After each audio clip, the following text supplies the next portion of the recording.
Aujourd'hui, on vous parle de rats.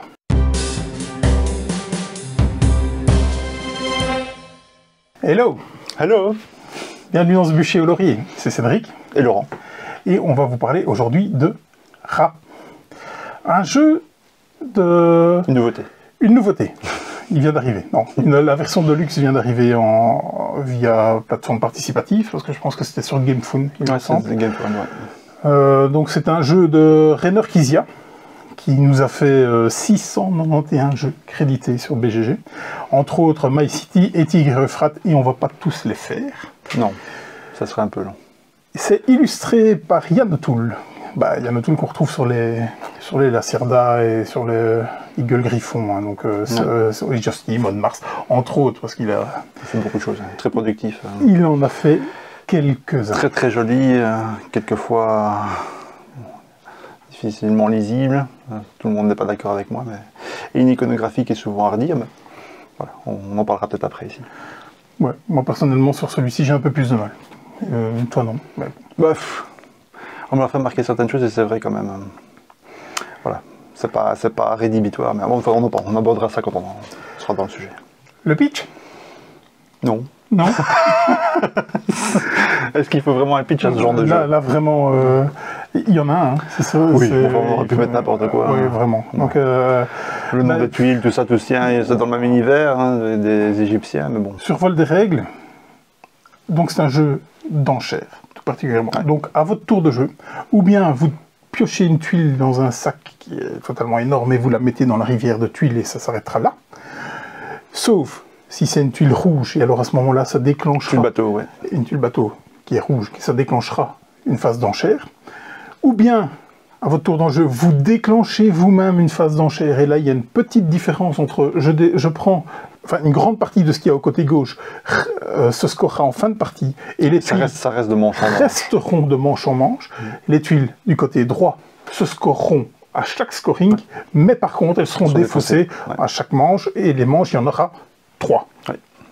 Qui sont symbolisées par une évolution du soleil, je pense, un pion soleil, je pense. Non, c'est le bateau. C'est le bateau. C'est pour ça que quand tu tires une tuile bateau, ça avance. Et qui arrive sur le soleil, un truc comme ça. Le soleil, c'est le dieu rat. Ouais, c'est ça. Et donc, vous avez... C'est le truc qui sert d'enchère, ça. C'est rat, c'est le dieu soleil. C'est l'arbre.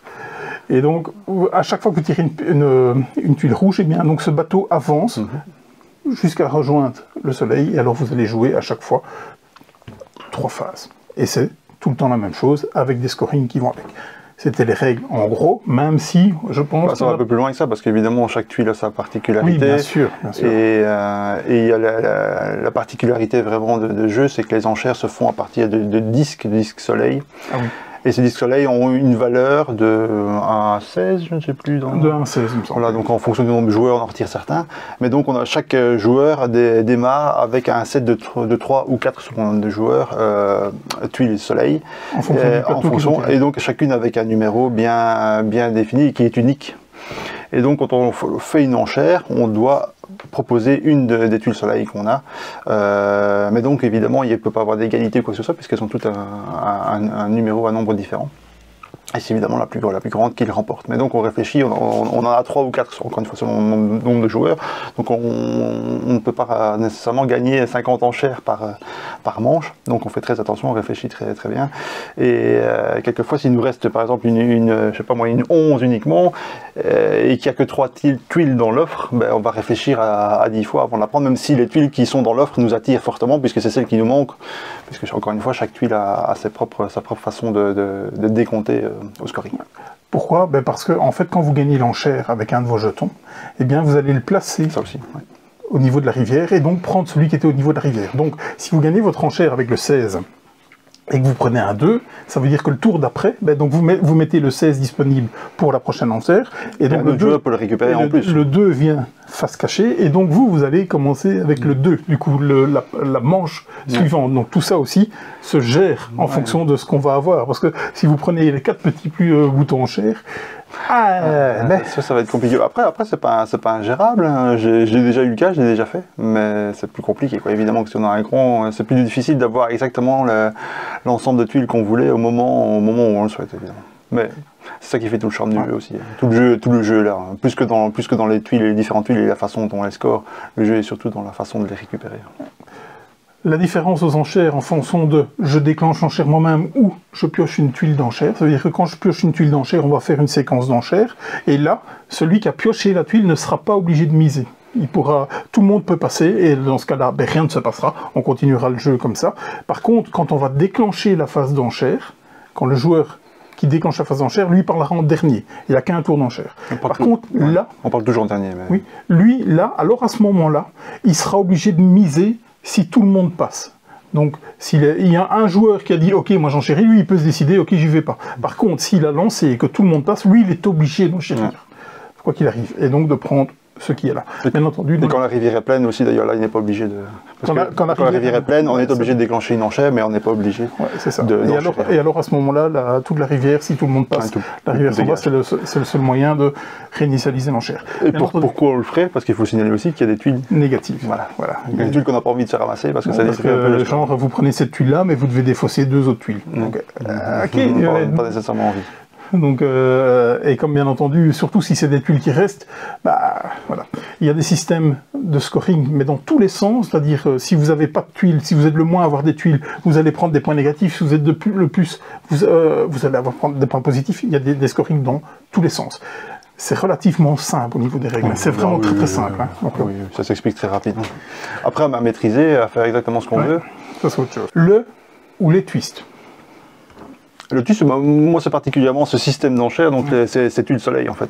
Le fait qu'elles sont toutes uniques, qu'on en a un 7 au départ, mais que ça géométrie variable, puisque quand on gagne une enchère, on récupère celle qui est au centre et on l'échange avec celle qui a servi à gagner l'enchère. On réfléchit à 2 fois, on réfléchit pour les tuiles qu'on veut gagner, mais on réfléchit aussi pour ce qu'on va récupérer, parce qu'encore une fois, si on échange la plus grosse contre la plus petite, vous imaginez bien que c'est pas la meilleure opération. Ouais, c'est surtout pour le tour d'après. Mais quelquefois ça vaut le coup. Et comme souvent dans les jeux d'enchères, c'est pesé, qu'est-ce que ça rapporte par rapport à ce que ça nous coûte, et c'est quelquefois assez compliqué. Mais c'est vraiment très bien fait. Il faut aussi savoir que c'est un jeu d'enchères, mais c'est pas un jeu d'enchères qui s'éternise, où les enchères tournent très souvent. Puisque c'est un tour, une fois que ça revient à celui qui a déclenché l'enchère ou qui a été forcé de déclencher l'enchère, ça s'arrête de toute façon. Oui, donc vous pouvez très bien dire ok, mais le dernier tour, on n'en a rien à foutre de ce qu'on prend. Eh bien non, justement pas, parce que à la fin de la partie, la toute fin de la partie, vous allez additionner la valeur de vos 3 ou 4 jetons soleil. Celui qui aura le moins de valeur perdra 5 points. 5, c'est plus 5 moins 5. Et celui qui aura le plus prendra 5 points. Donc là aussi, ils ont trouvé le moyen que toutes les manches deviennent intéressantes sur le même timing et sur le même focus. On est intéressé tout le temps, et à tout moment on est intéressé, et même pendant ce que font les autres. C'est un jeu où aussi une partie dure quoi, 30-40 minutes. En fonction du nombre on joue 30-40 minutes. Oui, on est tout le temps dedans, on n'attend pas son tour, clairement. Donc au niveau des twists, je rejoins Laurent, c'est vraiment le twist principal qui est... C'est des enchères, c'est pour ça qu'on parlait d'enchères un peu particulières. C'est un jeu d'enchères. C'est un jeu d'enchères, mais qui peut plaire, comme je dis toujours, c'est un jeu d'enchères qui peut plaire à des gens qui n'aiment pas les jeux d'enchères. Ouais. Parce que si on ne le présente pas nécessairement comme un jeu d'enchères, ça peut se voir comme un jeu simplement, puisque c'est un seul tour et avec des tuiles uniques. Voilà, si on ne met pas, évidemment, on imagine bien que c'est une enchère, mais on peut le voir comme quelque chose d'un petit peu différent. Et donc ça peut passer plus facilement, puisqu'il y a pas mal de gens qui sont assez réfractaires. Moi j'adore, c'est probablement ma mécanique préférée, mais il y a beaucoup de gens qui sont quand même réfractaires aux enchères. Au niveau de la rejouabilité, là, c'est souvent la même chose. Le fait qu'on ne s'ennuie pas, on joue 30-40 minutes. On ne tient pas spécialement compte de la rejouabilité maintenant avec toutes les tuiles qu'il y a. Certains diront tout, ouais, mais il y a tellement de tuiles. Non, c'est pas de la rejouabilité, ça c'est de la variabilité. De toute façon, à partir du moment où on s'ennuie pas, je pense que ce facteur ne rentre pas en compte. C'est un jeu où on peut enchaîner 2-3 parties sans problème, et c'est un des rares jeux personnellement que je ne refuserai jamais une partie, parce que c'est pas trop long, parce que les règles ne s'oublient pas, et parce qu'on passe toujours un bon moment. J'ai eu plusieurs éditions. Voilà, à part le matériel qui change, le jeu reste toujours aussi bon, et on n'a pas pris une seule ride, même s'il a quoi, 20 ans maintenant 1999. Le génie de Knizia était... Ouais. Au niveau poids et cible, donc BGG l'estime à 2,34. C'est difficile, encore une fois, un jeu d'enchères, c'est très difficile. Mécaniquement, c'est un 1 sur BGG, il n'y a rien. C'est un 5, je ne sais pas. Encore une fois, cette échelle, pour moi, n'a pas grande valeur. Bah après, savoir se dépatouiller, faire ce qu'on veut, naviguer entre les gouttes. Ouais, c'est du 12+, ouais. Je trouve ça un peu haut. Même, quelqu'un de 8 ans, on peut plus jouer à ça maintenant. Est-ce qu'on jouera bien? Il y a clairement des stratégies, j'y reviendrai certainement dans les avis. Oui. Au niveau du matériel, donc là on va vous parler de l'édition Kickstarter. La dernière. Qui est arrivée, la dernière en date qui vient d'arriver, qui est chez 25th Century. Et donc là on vous parle de la version Kickstarter. Elle est arrivée en version normale, donc pas de luxe. Les deux sont arrivés en même temps. Nous, on vous parle de la version de luxe parce que c'est celle qu'on a jouée dernièrement. C'est la même chose. C'est la même chose au niveau du matériel. Par contre, c'est la même chose au niveau du gameplay et tout, mais par contre, le matériel, c'est pas du tout la même chose. Et on se retrouve dans l'extrême surproduction sur l'édition de luxe, en tout cas, quoi. Et comme je dis toujours, tant qu'à surproduire, puisque c'est la mise actuellement, autant surproduire dans un bon jeu, un jeu qui a fait ses preuves. Et là, je pense que voilà. Moi, j'ai pas vraiment hésité. Je l'ai pris parce que je sais bien que c'est. Encore une fois, je pense que c'est la 4e fois que j'achèterai. Je pense que j'ai eu 4 éditions. C'est la 4e édition que j'ai. Voilà. Là, après, je pense pas qu'on puisse faire beaucoup mieux. À part peut-être, on en parlera dans les plus et les moins. On revient à ça, l'iconographie. Mais à part ça, il n'y a pas grand-chose à dire. C'est un peu l'édition ultime d'un jeu qui a fait ses preuves. L'édition de luxe est totalement surproduite. C'est inutile. Maintenant, si vous aimez bien oui, elle est très très cher. Si vous aimez bien la deluxification, faites-vous plaisir. Moi, j'ai trouvé ça agréable de jouer avec ça, même si, en étant sensible à ça, je trouve qu'on est à la limite de l'écœurement, du trop pour ça, en fait. Maintenant, il existe une version retail à prix normal. Et le trop, c'est peut-être au niveau des 100 bons euros à l'achat, mais à part ça, le trop, c'est pas gênant, hein, et tout est en bois en fait. Hein. Ouais, là où il y a encore du carton dans la version retail, tout n'est pas en carton hein, dans la version retail, mais là dans la version de luxe, tout est en bois. C'est parce qu'il n'y a plus de carton, à part les plateaux. Les points de victoire métalliques sont juste énormes. Voilà, c'est là qu'on est, je pense qu'on est dans l'exagération. Le pion, quand on aime. Le pion déclenchement d'enchères, il est comme ça. C'est le même dans la retail. Hein. Oui, effectivement. Je l'ai vu. Pas de différence. Donc, voilà. Les plus, les moins. Les plus, les moins. Les plus, c'est un grand classique, c'est un super format, c'est un jeu qui, encore une fois, on joue tout le temps, on s'ennuie pas. Il faut aimer un minimum les jeux d'enchères, même si, encore une fois, ça peut passer auprès de gens qui n'aiment pas les jeux d'enchères. Moi, je vois que du positif, c'est un jeu... Il n'y a pas grand chose à dire sur ce jeu. Peut-être que j'aurais espéré, après autant d'éditions, d'avoir peut-être un plateau alternatif avec des tuiles différentes, ou je ne sais pas ce qu'on aurait pu imaginer. Maintenant, évidemment, il y a un équilibrage. C'est assez compliqué à faire, évidemment, mais pourquoi pas on aurait pu faire ça? Voilà. Est-ce que c'était un point négatif? Par contre, c'est vrai que l'iconographie et certaines tuiles sont difficilement lisibles, notamment à distance. De près, bon, on s'y fait, hein, même s'il faut bien regarder. Mais c'est vrai, quand on a quelqu'un qui est à l'autre bout de la table, regardez ces tuiles civilisation, etc., les icônes qui sont dessus, qui sont toutes petites. Voilà. Ce sont des grandes tuiles en plus. Ouais. C'est un petit peu, voilà, c'est du classique de chez O'Toole, hein, il fait un super travail et au milieu, il y a une grosse boulette, on se demande pourquoi. Voilà, en dehors de ça, j'ai pas grand chose à dire. Hein, l'édition est fantastique. Est-ce que ça vaut 100 € le jeu? Encore une fois, le jeu, c'est pas un jeu, c'est pas un matos, c'est pas le prix du matos. Voilà, si je dois mettre 100 € dans un jeu, j'aime autant d'en mettre un que je sais que j'ai déjà eu plusieurs éditions et qui ne vieillit pas d'un poil. Moi, je ne suis pas spécialement choqué par le prix. C'est cher, mais au vu de la deluxification à l'extrême qui a été apportée... C'est un jeu qui coûtait 25 € il y a quelques années. Quoi. Ouais, mais on parle de la version de luxe. Oui, bien sûr. On parle de la version de luxe. Parce que la version retail... La version que j'avais avant, chez Edge, honnêtement, elle faisait très bien le job. Jamais je me suis dit, en jouant la version Edge, que j'avais besoin de quelque chose de plus. Ouais, c'est ça. Voilà, je me suis jamais dit, ce jeu-là, il a vraiment besoin voilà, comme je dirais sur plein d'autres jeux, mais pas sur celui-là nécessairement. Donc, est-ce que c'est un jeu où il faut mettre 100 €? À vous de voir. La version retail est très bien. Par contre, possédera, quelle que soit l'édition, c'est un jeu à avoir dans sa collection. Ouais.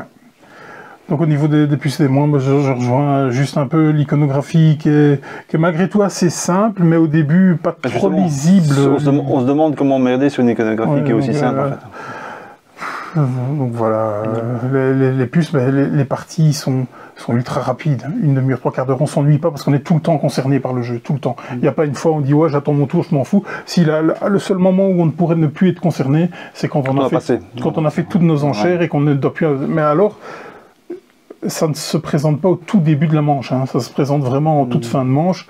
En général, il reste qu'une personne en général. Un tour ou deux. Qui fait un tour ou deux, qui fait un peu de vraiment le push your luck, qui essaie d'avancer le plus possible, mettre le plus de tuiles possible pour pouvoir gagner le plus possible sans se ramasser des tuiles rouges ou oui, de faire avancer le bateau trop vite ou de choper des mauvaises tuiles, des tuiles négatives, quoi.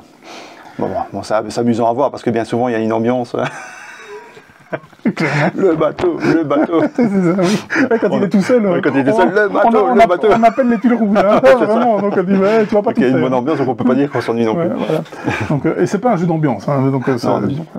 Donc, ton avis? Un grand classique, hein, fait partie probablement des meilleurs jeux que j'ai. Personnellement, j'ai joué à beaucoup de Knizia, j'ai pas joué à tout évidemment. J'en ai joué beaucoup au fur et à mesure des années. Je sais pas si c'est mon préféré, mais je pense que c'est un de ses meilleurs, si pas son meilleur. En tout cas, dans tous ceux que j'ai joué, j'en ai quand même joué beaucoup. Il y a quand même, High Society, comment ça s'appelle en français encore, qui est pour moi un des meilleurs jeux d'enchères. C'est juste quelques cartes et c'est un jeu fantastique. À part celui-là, qui est plus épuré, le grand jeu, qui est beaucoup plus épuré évidemment, qui n'est pas le même format, donc c'est un petit peu différent à comparer, mais c'est le gratin. Donc moi, au niveau de la vie, je ne l'avais jamais joué à la version avant, jamais. Comment c'est possible? Donc on est au mois de juillet, quasi. C'est certainement une de mes plus belles expériences ludiques de cette année-ci. Il a intégré ma ludothèque, bien entendu, et je pense qu'il pourra rester au chaud dans la ludothèque pendant... En plus, l'édition, encore une fois, c'est vrai qu'il y a quelques petits bémols, mais bon, c'est difficile de faire mieux et je ne pense pas que... Donc, la dernière partie que j'ai fait, c'était avec... il y avait une personne qui avait l'habitude de jouer, une personne qui n'avait pas spécialement l'habitude de jouer, et certainement pas ce genre de jeu, qui était plus dans des jeux de cartes d'affrontement, ce genre de choses. Elle a beaucoup aimé aussi, même si elle a eu un peu de temps au début à ne pas voir certaines mécaniques. Elle est rentrée dedans, elle a beaucoup aimé. Donc à chaque fois qu'on l'a fait tester à des nouveaux joueurs, il a fait l'unanimité. Vraiment, c'est quelque chose, c'est une expérience de jeu, c'est juste fantastique. Vraiment, tout est bien pensé. On sent que j'ai pas remarqué de réel déséquilibre. Tout est vraiment bien pensé. J'ai quelques parties à mon actif et je ne me rappelle pas d'une fois où je me suis dit... Ça c'est trop fort. Les décisions sont tout le temps importantes, il y a tout le temps des choix à faire, en disant j'y vais pas, j'essaie de le tenter, pour qu'il mette son jeton, pour que je puisse... Il y a vraiment... avec 3 bouts de ficelle. Une stratégie sous-jacente, mais c'est ce qui fait en fait peut-être l'apanage des grands jeux, tel un Concordia, où vous avez 3 lignes de règles, et on se retrouve face à un jeu... Le rapport règles... comment je dis, profondeur, pour moi c'est ce qui fait des grands jeux. Donc, en tout cas, c'est une composante, clairement. Ouais, donc là, bon, Bûcher et Laurier, sans surprise. Si quelqu'un met ça au bûcher, il faudra affaire à moi. C'est ça, je vous envoie mon Laurent. Et n'allez pas me le fâcher. Donc c'est ultra validé, ça va être un must-have totalement absolu. Donc pas de version française sur cette édition, parce que la version Edge, mais franchement... allez-y, je vais fermer, regardez une vidéo règle. Moi, il n'y a aucun texte, hein, donc même si vous achetez cette version, vous téléchargez la règle en français sur BGG d'une édition précédente. Et il n'y a aucun changement dans cette édition, ça ne va peut-être pas signaler. Il n'y a aucun changement. L'amélioration n'est juste cosmétique. C'est purement esthétique et matos. Oui, il n'y avait pas d'édition française. Je fais partie des joueurs qui ont besoin de regarder une vidéo et de lire la règle pour pouvoir jouer. Même pour ce genre de jeu.